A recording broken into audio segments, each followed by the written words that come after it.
se inscreva no canal, curta e compartilhe. Temos vídeos novos todos os dias, 2 vezes por dia. O Padre da Meia-Noite. Na pequena cidade de São Lázaro do Norte, havia uma capela esquecida pelo tempo. Os sinos não tocavam há décadas, mas muitos juravam ouvir suas badaladas à meia-noite. As janelas estavam quebradas, a madeira apodrecida e o altar coberto de pó, mas era lá que ele aparecia, o padre. Não um homem vivo, mas uma figura vestida de batina negra, com um rosto obscurecido por sombras eternas. Os primeiros relatos surgiram com os andarilhos e bêbados da cidade. Juravam ver um vulto dentro da capela, recitando preces em latim enquanto as velas se acendiam sozinhas.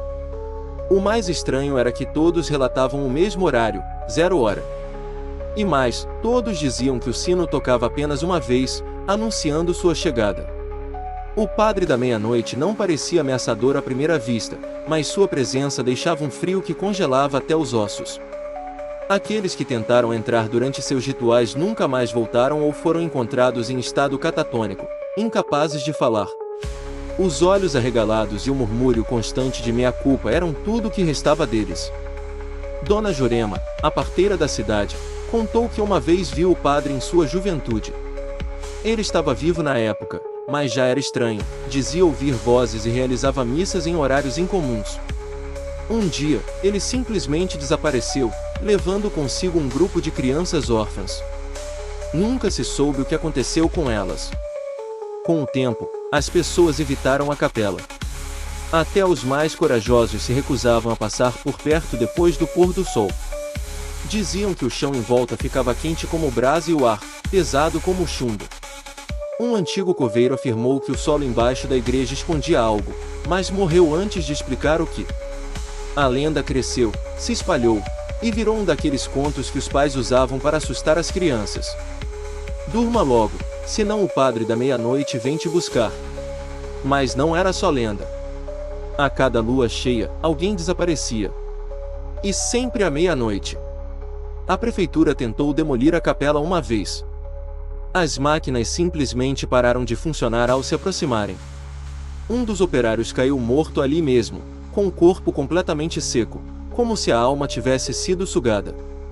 Depois disso, ninguém mais tentou.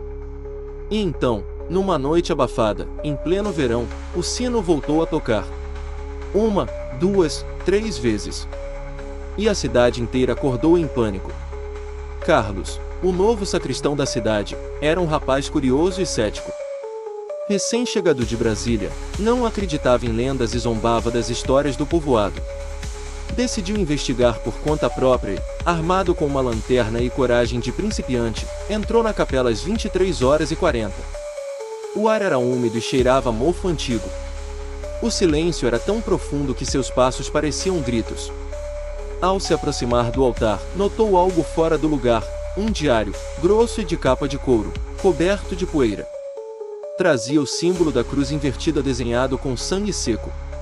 Ao abrir o diário, a primeira página trazia uma inscrição perturbadora: a carne é fraca, mas a alma é eterna.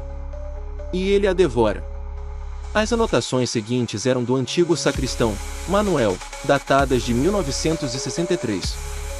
Ele falava de rituais estranhos, sacrifícios noturnos e vozes que vinham do chão.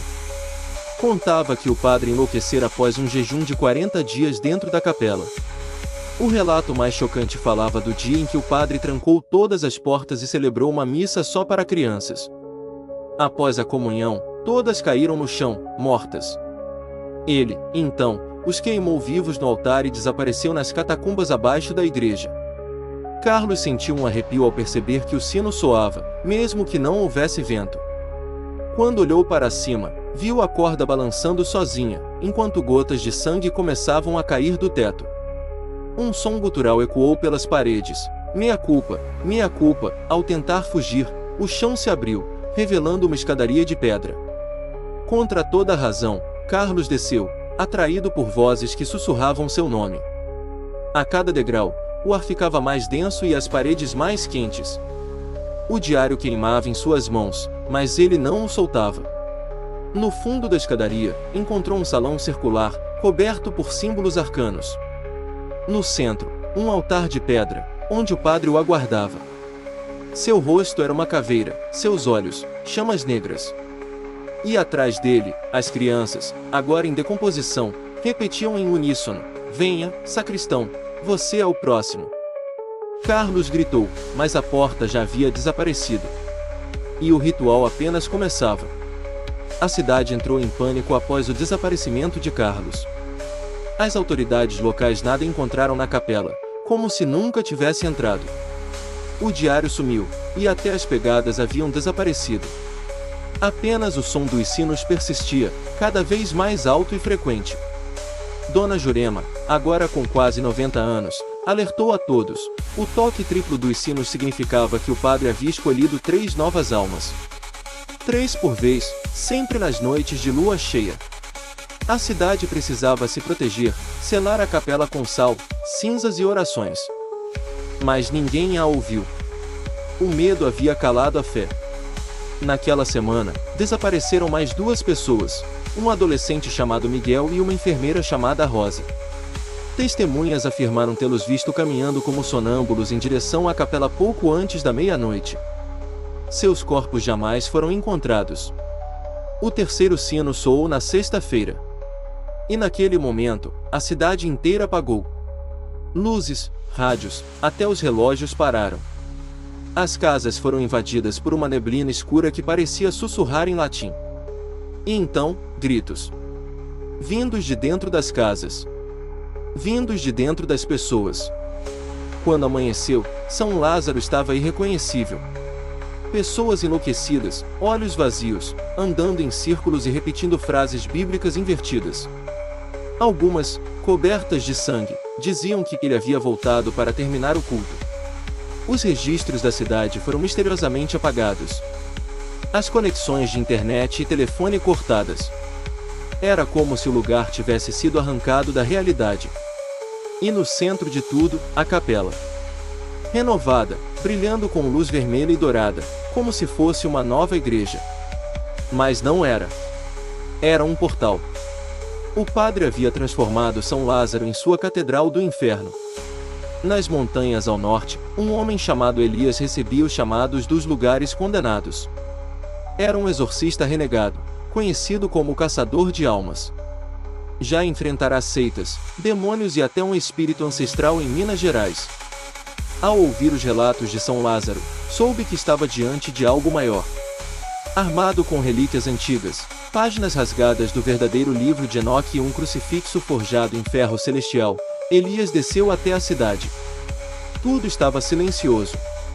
As ruas, vazias. As janelas, todas cobertas. Era como andar num pesadelo. Ao chegar à capela, foi recebido por vozes que falavam com sua mente. Lembranças que não eram suas. Vidas que nunca viverá. Mas ele resistiu. Acendeu 3 velas negras e selou as portas atrás de si. Caminhou até o altar e encontrou o diário de Carlos aberto, com uma nova página escrita à mão: ele virá. E não haverá segunda chance. Elias desceu as escadas como o sacristão fizera. Mas dessa vez, havia preparado armadilhas. Invocou arcanjos antigos, recitou nomes que tremem até os céus, e enfrentou o padre. A luta não foi física, mas espiritual. Cada palavra era uma espada, cada versículo, uma bala. O padre gritou, se contorceu, mas não caiu. Sua força vinha das crianças sacrificadas, agora seladas nas paredes da câmara. Elias chorou ao ver seus rostos, presos em agonia eterna. Sabia o que precisava fazer, libertá-las. Com sangue e sal, quebrou o círculo de poder. As almas das crianças subiram em luz, e a força do padre enfraqueceu. Mas antes de desaparecer, ele lançou uma maldição: toda meia-noite, um novo padre será escolhido. Elias caiu inconsciente, e a capela desmoronou. Hoje, a cidade de São Lázaro é apenas uma lenda. Aparece em mapas antigos, mas ninguém a encontra. Quem tenta ir até lá se perde ou desaparece. Mas os sinos continuam tocando. Num convento abandonado, um homem desperta todas as noites à meia-noite. Veste uma batina preta que apareceu misteriosamente em seu quarto. Caminha até uma capela em ruínas, Acende as velas com o olhar e repete preces que nunca aprendeu. Seu nome é João. Tinha apenas 27 anos quando decidiu investigar a história para seu canal de mistérios. Sumiu sem deixar vestígios. Agora, é o novo padre. Seus olhos são escuros como carvão queimado. Seu rosto, sempre coberto por sombras. As pessoas da cidade vizinha dizem ouvir sinos em noites chuvosas. Algumas relatam vultos de crianças observando nas janelas. Um ou outro vê um padre na beira da estrada, pedindo carona. Nunca aceite. Nunca pare. A lenda se renova a cada geração. O culto continua. E a meia-noite sempre cobra seu preço. Porque o padre da meia-noite não morre. Ele apenas escolhe quem será o próximo. Se você sente que essa história merece continuar sendo contada, considere nos apoiar no Apoia-se. Com sua ajuda, podemos trazer mais histórias sombrias como esta à tona, explorando os mistérios que assombram nossa imaginação. https://apoia.se/aleatoriode